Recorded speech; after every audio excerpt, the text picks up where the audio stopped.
Alright, so here we are. This is where I've been camping, where the Busking Bohemians are. I have joined their tribe recently, and this is where we have been camping. And I'll walk you guys in there.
About the 10 years prior to hitting the road, I had a small landscape maintenance business. I ran out of San Diego, California.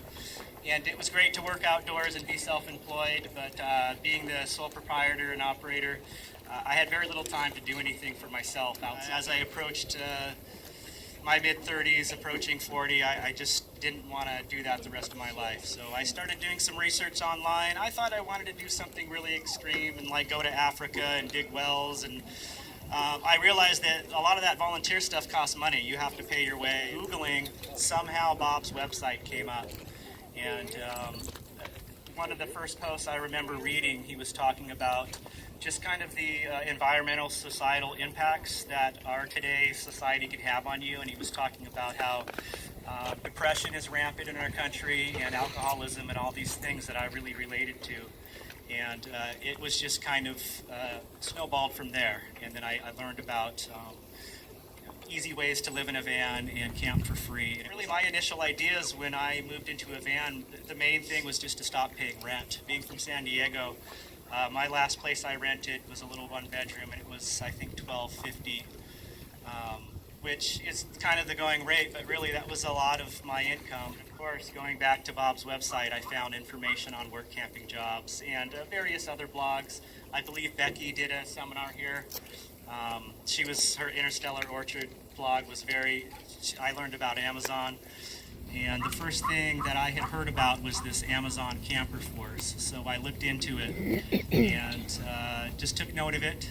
And then I think through researching that Amazon job, I reached out to some people that had done it, and they had told me that they were also doing this job in North Dakota, working in this sugar beet harvest industry. So it was very intimidating. The information I found on those jobs from their specific websites kind of leaves a lot up to your imagination.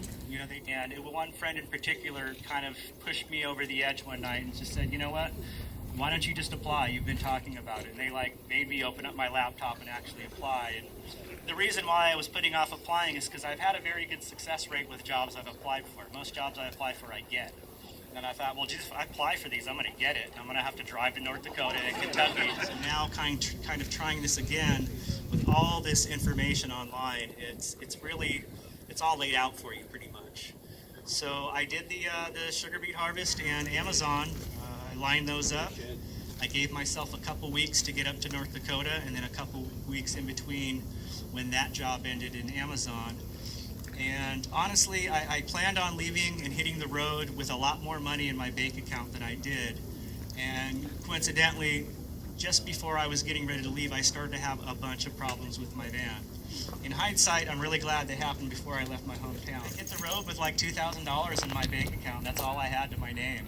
And for me, that was a very kind of scary place to be, but I really had faith that I could make that 2,000-mile drive to North Dakota. I knew I was probably going to make at least $3,000. That's what they told me. And it turns out I made a little bit more than that the first time. So those two jobs really got me going. And after doing the beet harvest and then Amazon, I went back to my hometown in San Diego to kind of regroup and reassess things. And I realized with doing that trip and being able to look at my gas expenses and the overall expenses that it was very doable. I was getting a lot of negative feedback from people about why the heck are you going to drive to North Dakota for a 2-week job that pays $3,000. And I thought my first answer is, well, I'm going to see Bryce Canyon, I'm going to see Zion National Park, I'm going to see Yellowstone, all these places I've never seen before. So that right there was a big reason. And I know for a fact a lot of folks that showed up, they quit within a day or two. And they have a big turnover rate for that reason. The heavy machinery, just the outdoor atmosphere turns a lot of people off. And for those folks, I mean, I know a couple, they drove from Florida all the way to North Dakota, and they lasted 2 days and turned around and drove back. I approach these jobs with, even if they're not the most desirable job, I'm going to stick it out. I got nothing to lose. I got nothing but time at this point in my life. So that was how I approached it. And I will tell you, since then, I've only done Amazon that one time. It wasn't for me. I'm an outdoors person. Now, this sugar beet harvest, I just did it for my 4th year. It's turned out to be a good gig for me. I've made some connections there. I've worked in the yard. I've worked for some farmers driving their trucks. And overall, I feel like that was the core job that has kind of got me going on this. So one of the things I'll say about this whole work camping experience is it's not just about the job itself. It's about the people you're going to meet, the experience of the job. The other seasonal job I did 2 years in a row was selling Christmas trees at a Christmas tree lot. The approach I've taken with this is to just try to stay focused on the fact that there's always going to be a job out there. I don't need to make all my money at one job. Just taking any little thing that comes and having, maybe 10 small short-term jobs throughout the year that all pay decent and, get me that amount of money that I needed. I'll share with you the job I did the 2nd year that was new. I worked at Adventureland in Iowa, which is an amusement park. Someone like me, I was really trying to make a lot of money in a short amount of time, and at $8 an hour, it wasn't happening. So that job didn't really work out for me. But then again, being at that job, I met a lot of other people that turned me on to other jobs. Put away, but this is the first time in my life, I'm 42 years old, that the last 3 years I can honestly say I have not worried about money. For the first time. A lot of people think this lifestyle is just paycheck to paycheck. And if you keep your expenses low enough, and if traveling is a part of this for you, and you plan your travels right and take advantage of free places to camp, you can work these seasonal jobs and still get ahead. And this has really put me in a place in my life where I feel freer than ever. And on average, throughout the last 4 years of working on the road, it pretty much comes out to 5 to 6 months a year working, and then the other 6 months totally free. I'll share the last job that was new to me that I did, and this came through these YouTube videos that I made. I had no intention or idea that this would happen. Someone reached out to me. They had saw that I had shared about this sugar beet harvest and working heavy machinery, and this guy reached out to me and he said he's a captain of a boat up in Alaska in the salmon industry and wanted me to come work for him. Overall, my attitude is just always to just spend as little money as possible. I have done some labor ready here and there in between. I've actually showed up to some of these seasonal jobs early, and been in the area and figured, you know what, if I'm going to be here for 3 weeks, I'm just going to go to labor ready, and they put me to work. And labor ready is not always hard labor. The job I ended up with in Iowa was resetting a family dollar. These work camping jobs, in my experience, the ones I've done, tend to all have a little catch.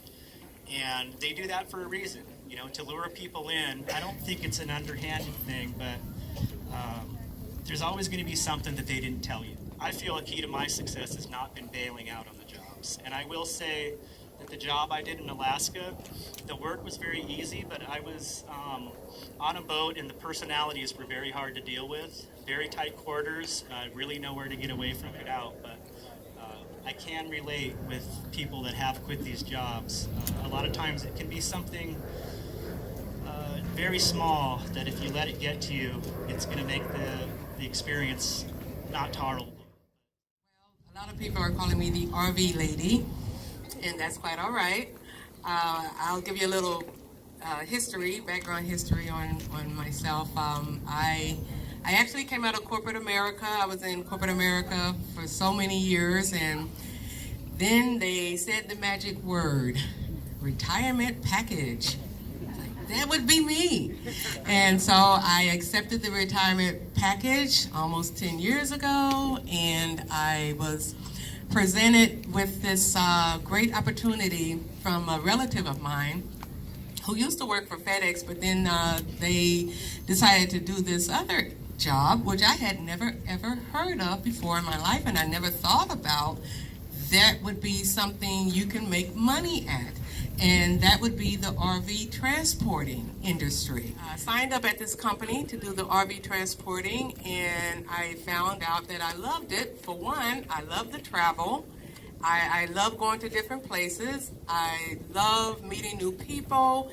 And what better way to do that, see the world and get paid at the same time. But you really can, I'm not a recruiter, did I say that? Okay. But you really can make the amount of money that I have shared in some of my videos. I mean, not to boast, I bought several cars, several vehicles, I've sustained my lifestyle. There is another way to earn income on the road as a nomad, I guess you could say, the nomadic lifestyle. You know, what I do is I work maybe spring, summer, and fall, and then I'll take off the winter. I make enough money to pay my bills, and I make enough money to play, and I make enough money to put away. And that has really sustained me, and it really, really does work if you know how to work it. There's so many of us out here who are in this nomadic lifestyle, and we need to know how to continue the lifestyle while we are making money. So if I make my money, I'll go make an RV delivery. I may be in a certain state. I'll stay a while. I'll go see the sights. I'll boondock, because I do have a tow car. I want a paid vacation. Vacation. Who doesn't want vacation? Right? Yes. I am available, you know, for those who are genuinely looking, seeking to, you know, venture off into this industry. And I am available to share the knowledge outside of the platforms and the videos via email. I like this, you know, the job because I'm my own boss. See, they don't tell me what to take.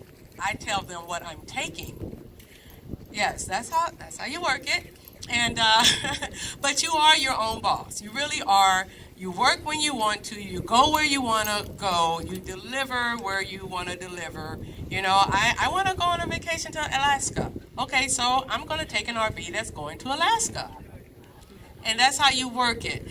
They don't press you. At least I'll just say the companies that I've transported for, they don't press you, you know, to do anything because you're your own boss. It's like being a private contractor. And I heard one of the volunteers say that it's like being Uber for the RVs. You know, you use your own vehicle, however you're using the RVs to transport it, but it gets you to point A, point B, and point C.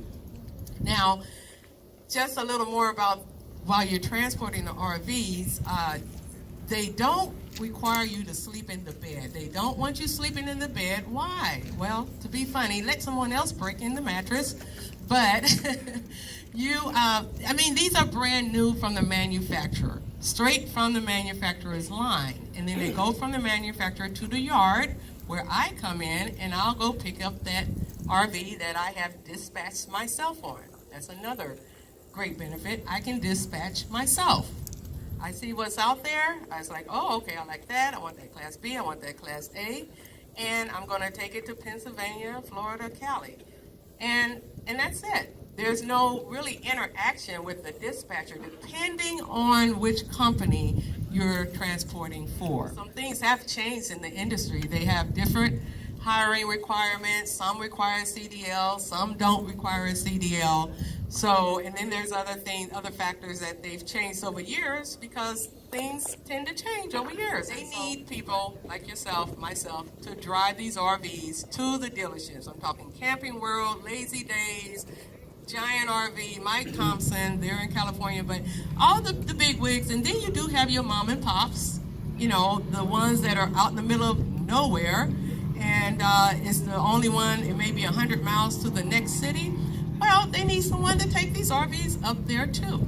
And this is where your tow car comes in at. Go into that industry, you know, just ask questions. Ask questions. Find your own niche. It may not be for everybody. If you go up there and you sign on and they say they're full, keep in mind, people come and people go. You know, people get hired on, they find out they don't like it. So they still need people to come back and apply. So if you get told no once, come back in the spring, summer, or the fall.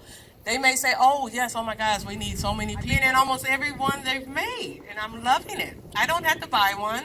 I know all about them, and, you know, I get to choose what I want to buy should I decide to buy an RV. You work it the way you want to work it. That's the beauty of the RV industry, transporting RVs. So that's what I'll leave with you for right now, and I'll, you know, answer more in-depth questions I'm sure you have. And I guess that'll do it for me, and I'll just pass it on to Mr. Nick. All right, here we all are. I'd like to thank Bob and all the volunteers here, and each and every one of you. I think we all need to thank ourselves for coming together and making this event for what it is, because we're a self-governed community here, and we're showing that it can be done. So I'm basically here to represent. I just spent the past years, my first year work camping, and I showed up at this event last year with about $300 in my pocket and my engine making some funny noise. And after learning from Bob and the seminars here, I went to the Big Tent event, set myself up with work camping work for the next year, and now I'm back with my engine completely rebuilt, with money in the bank, and the horizon's just wide open right now. So it can be done. I guess my personal story is I just hit a wall a few years back, ended up homeless and unemployed, living in the woods just outside of town in a tent, and not really knowing what to do with myself, you know, standing in line at a mission, waiting for a meal with about 300 grown men, and just thinking, you know, I can do better than this. And I got a job on the farm, saved up some money, got the van, and I did not realize that this van life thing was so big right now and so hip with the younger generation. I did some research on YouTube, figuring out ways how to build a bed in my van, and I came across Bob Wells' website, Cheap RV Living, and what a wellspring of information that became for me. Just all the people he's interviewed, there's everything you'd ever need to know about making a vehicle as comfortable as it can be to live in. So thank you, Bob, for that.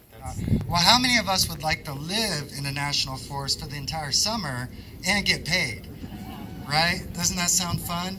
So we have this opportunity called campground hosting, and I'm sure, you know, everyone here has heard of this. And tomorrow morning the Big Tent event starts up, and a majority of these companies are there with their booths ready to go to sign anybody who's interested in this kind of work to walk up and basically sign a contract to work for the summer season at a campground.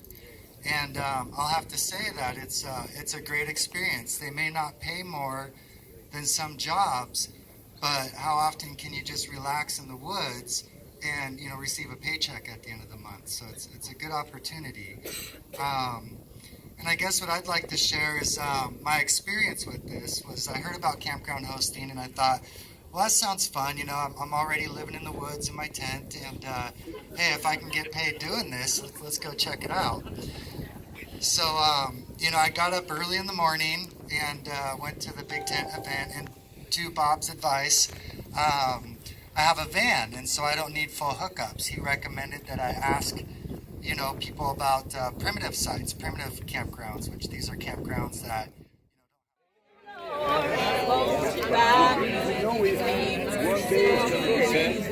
we don't.